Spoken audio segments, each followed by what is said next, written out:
भगवान को शिव कहा गया है, वो पार ब्रह्म परमेश्वर है। तो बचपन से इस चीज को समझते थे और तब उन्होंने शिव को गुरु कहा। चलिए वो कहानी में वही समाप्त करूंगा।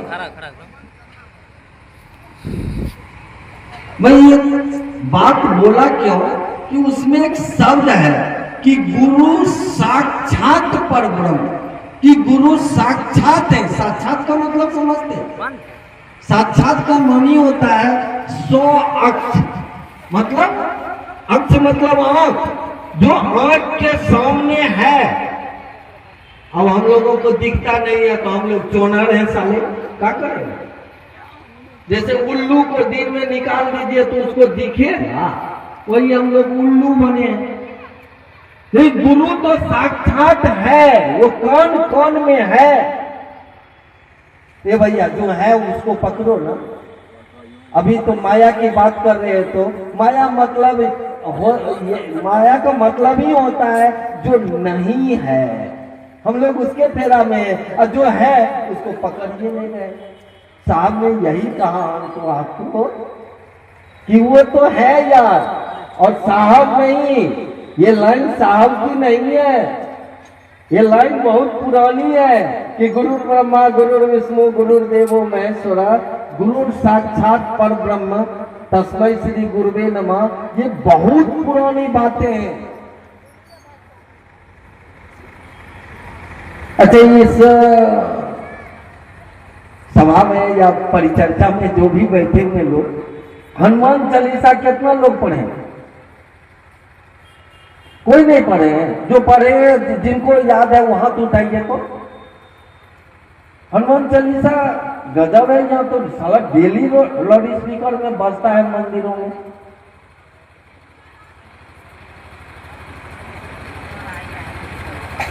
हनुमान चालीसा का पहला लाइन क्या है?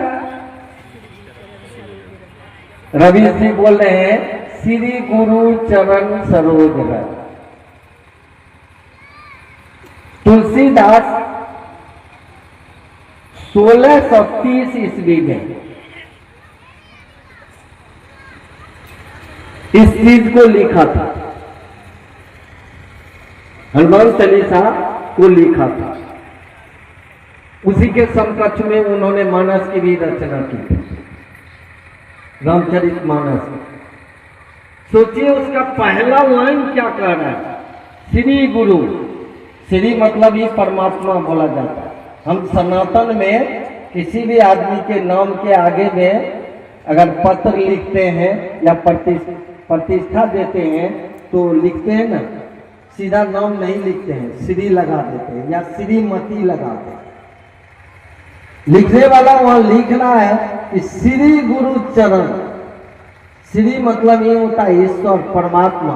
परमात्मा गुरु के चरण, श्री गुरु चरण। फिर कह रहा है सरोज रज। रज मतलब होता है धूल। उसके चरण का सरोज रज। सरोज मतलब समझते? सरोज मतलब ये होता है सरोज तो एक जगह कमल को भी कहा गया है। वो कमल के समान अगर उसके चरणों का धूल मिल जाए क्या कमाल होगा। जीव शिव होगा, जीव शिव हो जाए। सोचिए कितना बारीकी से लिखा गया है। हनुमान चालीसा रोज पढ़ रहे हैं लोग। आप देखिए मंदिरों में डेली पाठ होता है। और जब पुजारी को पूछिएगा कि इसका मतलब क्या है तो लिख लो रहा पर पत्थर, हमरा जैसा 16 दूना 8। माफ करिएगा, आप पढ़ल लिखल कम है। यही स्थिति है हमारी, आपकी भी यही स्थिति। पढ़ तो रहे हैं, जानकारी में बहुत चीज है, समझ में नहीं है। जानकारी और समझ में बहुत अंतर है। जैसे झूठ और असत्य में आकाश जमीन का अंतर है। लोग समझते हैं झूठ हो असत्य को भी एक ही जैसा समझते हैं। अभी एगो भाई साहब चर्चा करके गए, उनको पता ही नहीं है, वो बोल रहे थे सत्यम शिवम सुंदरम। और सत्यम को वो बोले सत्य है, सुंदरम को बोले वो सुंदर है, शिवम को बोले वो शिव है। ए भैया, फेरा नहीं पड़ा है, फेरा पड़ने वाला है जल्दी। जिस चीज की समझ नहीं हो मत छुइए।